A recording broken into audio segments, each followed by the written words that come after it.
Barbier, bonjour. Bonjour Ilana, bonjour Ethan, bonjour à tous. Merci beaucoup d'être avec nous. Alors on va évidemment revenir sur l'actualité du week-end. Vous avez vu ces images de la libération des 3 otages samedi. On a vu donc les 3 otages complètement amaigris qui tenaient à peine debout, qui avaient besoin d'aide d'ailleurs pour être debout, qui étaient pieds nus. Que vous inspirent ces images et que nous dit d'ailleurs cette salle de libération de la part du Hamas? Comme Caroline Yadan il y a quelques minutes, moi j'ai été saisi par cet écho venu de la nuit des temps. On avait l'impression d'assister à une libération de prisonniers sortis des camps de concentration. C'était une sorte de retour de la Shoah dans nos mémoires, ce qui nous donne plusieurs indications. D'abord, ça nous dit que ce qui s'est passé le 7 octobre, c'est bien la continuation du génocide perpétré par les nazis, par d'autres et sous d'autres formes, mais c'est le même esprit. C'est-à-dire que s'ils n'avaient pas été arrêtés, peut-être par leur propre manque de munitions, plus encore que par la riposte de l'armée israélienne, ils auraient tué le plus possible, le plus loin possible, le plus longtemps possible des juifs et des juives. C'était cela leur intention, elle était véritablement génocidaire à ce moment-là. Ce n'est pas la quantité qui fait le génocide, c'est l'esprit du massacre. Et on a vu avec la libération de ces 3 fantômes efflanqués, squelettiques, qu'on était bien exactement dans le même processus. Et je ne reviendrai pas sur les tortures, les humiliations que vous avez décrites avec Caroline. Ça nous dit aussi autre chose, cette exhibition des survivants. C'est la continuation de la guerre de communication que mène le Hamas. Les nazis n'ont pas montré aux caméras du monde entier les prisonniers qu'ils laissaient sortir des camps de concentration. Ils ont même supprimé les preuves. Ils ont essayé de supprimer les preuves, de détruire les fours crématoires, de détruire les documents pour qu'on ne puisse pas prouver qu'ils étaient coupables de ce génocide. Heureusement, on a pu le faire. Là, c'est l'inverse. On assume ces crimes, on montre ces crimes, on se vante de ces crimes. Et dans quel but ? Dans le but de recruter pour pouvoir recommencer. Il faut être lucide là-dessus. Le but de Hamas, c'est de se renforcer pour pouvoir recommencer le plus vite possible un 7 octobre. Il ne faut pas en être dupe. Derrière ce processus de cessez-le-feu, d'échange d'otages contre prisonniers, qui fait beaucoup de mal évidemment parce que la proportion semble injuste, derrière tout cela, il ne faut pas perdre de vue le but à long terme. Le but à long terme, puisqu'il s'agit d'assurer la sécurité des Juifs partout sur la planète et la sécurité et l'intégrité d'Israël, il faudra trouver une solution politique. Et cette solution politique, elle passe par des Palestiniens débarrassés du Hamas. La communauté internationale doit œuvrer pour que surgisse une légitimité politique, une autorité politique qui organise le peuple palestinien. Après, on peut débattre à l'infini de la structure de ce que sera la Palestine, mais ce qu'il faut, c'est une autorité politique qui ne soit pas et qui ne puisse plus être le Hamas. Alors, débarrasser le Hamas, débarrasser les Palestiniens du Hamas, débarrasser le Hamas des Palestiniens, je ne sais pas vraiment c'est dans quel Il faut débarrasser les Palestiniens du Hamas. Mais c'est vrai qu'on a vu cette proposition de Donald Trump qui, lui, a de nouveau affirmé qu'il restait déterminé à acheter, à posséder Gaza. Il l'a dit, je prendrai soin des Palestiniens, je veillerai à ce qu'ils ne soient pas tués. C'est ce qu'a dit Donald Trump. Du côté français, il n'y a pas eu tellement de réactions finalement cette semaine, les jours qui ont suivi d'ailleurs ces déclarations de Donald Trump, Christophe. Oui, du côté français, du côté européen, on est resté un peu mutique parce que d'abord il y a l'énormité de la proposition, il y a les couacs aussi où au départ on a l'impression qu'ils vont aller s'installer définitivement en Jordanie ou en Égypte, ce que ces pays refusent, et puis après non, il s'agirait de les déplacer provisoirement. Enfin, la proposition de Trump, elle était largement improvisée. Et puis il y a, comme toujours avec Trump, un mélange de détermination, il veut vraiment faire ce qu'il dit, et puis de jeu, de négociation, de bras de fer. C'est un joueur de poker. Donc dans son bluff, il faut qu'il soit sincère, il faut qu'il soit sérieux. Sinon on voit qu'il bluffe et on ne le croit pas. Mais il y a une part de bluff. Mais jusqu'où va cette part de bluff? On ne le sait qu'à la fin de la partie. Alors on parle de l'actualité évidemment en France à présent avec le Premier ministre qui a proposé un grand débat dans l'opinion publique sur l'identité nationale. Qu'est-ce qu'il y a trop français? Est-ce que c'est une bonne idée, Christophe? C'est une idée à double tranchant. Apparemment, elle a toutes les apparences d'une bonne idée. D'abord parce qu'il se préoccupe de ce débat pour échapper au débat plus envenimé sur le droit du sol. On y reviendra. Mais le débat politicien, Mayotte, ouais. Le débat politicien, on l'a vu à l'Assemblée nationale, a tourné au pugilat. On élargit, on dit voilà, tous les Français vont débattre de l'identité nationale, immigration, intégration, identité. C'est assez noble. Ensuite, on ne peut pas dire que ce ne sont pas des questions d'actualité. Enfin, on ne peut pas dire que tous les Français n'ont pas leur mot à dire sur ce sujet. Donc l'idée d'un grand débat dans l'opinion publique semble assez légitime et sans doute une manière d'élever la polémique. Mais est-ce que c'est pas ce que demandait le Rassemblement national justement? Alors c'est ce que demandait le Rassemblement national et c'est ce qu'a déjà fait Nicolas Sarkozy en 2009. Alors il faut s'instruire de cela. Le grand débat, le Front national, le Rassemblement national réclame un référendum. Est-ce qu'on est capable de faire un référendum? On sait que juridiquement, c'est impossible actuellement. Il faudrait modifier la Constitution. Donc nous ne faisons pas un grand débat pour aboutir à des lois ou un référendum, comme par exemple la Convention citoyenne sur l'écologie voulait aboutir à des lois. Et puis en 2009, il y a eu le grand débat sur l'identité, l'immigration, l'intégration, organisé par Nicolas Sarkozy avec un ministre qui venait de la gauche, Éric Besson, ministre de l'immigration, de l'identité et de l'intégration. Et ça a tourné en eau de boudin. Ça avait bien démarré, puis les radicaux ont investi les salles où se tenait ce débat. Internet a joué aussi un rôle pour mettre le feu aux poudres et il n'en est rien sorti. Donc il faut réfléchir à deux fois. Et peut-être que François Bayrou devrait se dire, mais en fait ce grand débat il aura lieu. Il s'appelle la campagne présidentielle.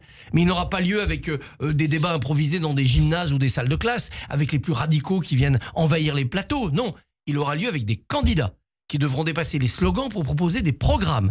Et ces candidats, qu'il s'agisse de Marine Le Pen, de Raphaël Glucksmann, de François Hollande, de Édouard Philippe, de Bruno Retailleau, ils devront être crédibles dans la durée. Ils devront être pédagogiques. Et le vote final, ça sera non pas un référendum avec une question binaire qu'on aurait bien du mal à rédiger, ça sera le choix du meilleur de ces candidats sur tous les sujets, dont ce sujet fondamental, qu'est-ce qu'être français? Alors vous en parliez, Christophe, du droit du sol qui sera modifié à Mayotte par la loi. Certains veulent changer la règle pour tout le territoire français. Quelles en seraient les conséquences? Alors bon, ça changerait la règle actuelle. Quelle est la règle actuelle? Si vous voyez le jour en France, mais avec des parents étrangers, vous pouvez par déclaration demander la nationalité française à 13 ans, en ayant prouvé que vous avez séjourné un certain temps depuis votre naissance en France. Si vous ne le faites pas, automatiquement à 18 ans, vous obtenez la nationalité française, à condition là aussi d'avoir séjourné plusieurs années dans les dernières années de votre existence en France. C'est cela qui est le droit du sol actuel. Si vous le remplacez par le droit du sang, ça veut dire que vous ne pouvez être français que si vos deux parents sont français.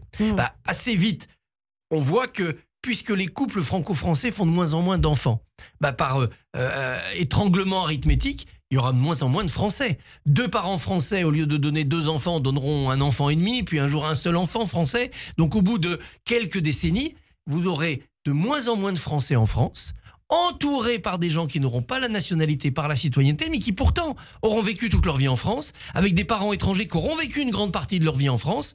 Ça sera intenable. C'est le syndrome de la forteresse assiégée. C'est le syndrome de Masada. Nous sommes de moins en moins nombreux dans un fortin, entourés par des gens dont on ne sait pas s'ils sont hostiles ou pas, mais ils ne sont pas comme nous. C'est évidemment une mauvaise idée que d'adopter le droit du sang. Il faut garder le droit du sol, mais on peut le conditionner à des exigences plus dures, par exemple une véritable déclaration d'intention du jeune, avec un parcours citoyen, pourquoi pas un service national universel pour prouver qu'on veut devenir français, et bien entendu l'adhésion pleine, entière, vérifiée, contrôlée aux valeurs de la République française. Pas question de donner la nationalité sur un bout de papier à des gens qui considèrent que la femme est inférieure, que la charia doit s'appliquer ou autre faribole. D'ailleurs, on le voit à l'étranger, en Allemagne notamment, ça devient de plus en plus compliqué de devenir allemand. Certains ont demandé même aux nouveaux migrants, par exemple, de reconnaître l'existence d'Israël. Ça, c'est quelque chose qu'on pourrait voir en France? Mais bien sûr, on peut mettre des conditions de serment pour devenir français, qui sont l'adhésion à toutes les valeurs de la République. Et il est évident que l'antisémitisme caché dans l'antisionisme est incompatible avec le facteur républicain. Durcissons le droit du sol pour lui redonner de la valeur et retrouver ce qui existait au tout début de la République, juste après la Révolution. Vous aviez des gens qui s'engageaient en France, se faisaient devenir français, étaient naturalisés uniquement par adhésion aux valeurs. On leur ne demandait rien d'autre, ni séjour durable, ni parents français, juste déclaration je crois en la France. Je crois en la France. Alors, vous l'évoquiez aussi, la campagne présidentielle qui va arriver plus vite qu'on ne le croit. Bruno Retailleau, Gérald Darmanin, Laurent Wauquiez, ces trois-là semblent entrer en rivalité. Alors, est-ce qu'on est déjà entré dans la campagne présidentielle? Et oui, je vous en parle ce matin parce que ça s'est accéléré la semaine dernière. Laurent Wauquiez, qui présentait le calendrier de réforme des statuts de son parti, a été débordé par les anti-Wauquiez qui ont trouvé un nouveau champion, Retailleau. Retailleau efficace, Retailleau populaire, Retailleau superstar. Et si on lui faisait prendre la tête du parti Les Républicains pour après aller vers une candidature à la présidentielle? Il y a une sorte de putsch qui se prépare chez les Républicains. Alors cette querelle-là, elle est visible et elle peut tourner vinaigre parce qu'on se souvient de Copé-Fillon ou de Chirac-Balladur pour les plus anciens. C'est au sein des LR. Mais Gérald Darmanin est venu s'en mêler. Darmanin qui se sent tout doucement marginalisé. En tout cas, il s'éloigne de la Macronie. Il ne se trouve plus beaucoup de combats communs avec Gabriel Attal et cette Macronie qui est encore un peu à gauche. Il veut revenir vers l'esprit de droite, vers l'esprit LR. Alors Darmanin a proposé une primaire entre lui, Wauquiez, Retailleau, peut-être Édouard Philippe, peut-être Xavier Bertrand, enfin tous ceux qui étaient jadis à l'UMP, qui sont pour une partie passés chez Macron, pour les autres rester à LR et qui pourraient se retrouver. Sauf que Darmanin propose une primaire, et on le sait, les primaires, ça fait souvent plus de dégâts que ça ne donne d'élan. Donc vous voyez, il n'y a pas de bonne solution. Si vous avez plusieurs candidats sur la ligne de départ, Philippe, Retailleau, Darmanin, quelques autres, Wauquiez, vous êtes sûr d'avoir un second tour, Mélenchon, Le Pen. Si vous faites une primaire, les candidats vont s'entre-déchirer et le survivant, eh bien, il risque d'être affaibli et vous avez un second tour Mélenchon-Le Pen. Alors, quelle est la solution ? La solution, c'est de faire confiance à deux choses. D'abord au peuple français et à sa sagesse pour en distinguer un et le faire monter dans l'opinion, le rendre irrésistible, comme Macron en 2017. Et puis l'autre confiance qu'il faut avoir, c'est la confiance dans l'actualité politique. L'actualité a plus d'imagination que nous. Vous verrez, Ilana, tout ce dont on parle aujourd'hui, ça sera caduc sans doute dans quelques mois. Alors le reste de l'actualité, Christophe, c'est aujourd'hui l'ouverture du sommet de l'intelligence artificielle à Paris au Grand Palais. C'est la France qui organise effectivement ce sommet. Est-ce qu'on est à la hauteur des enjeux ?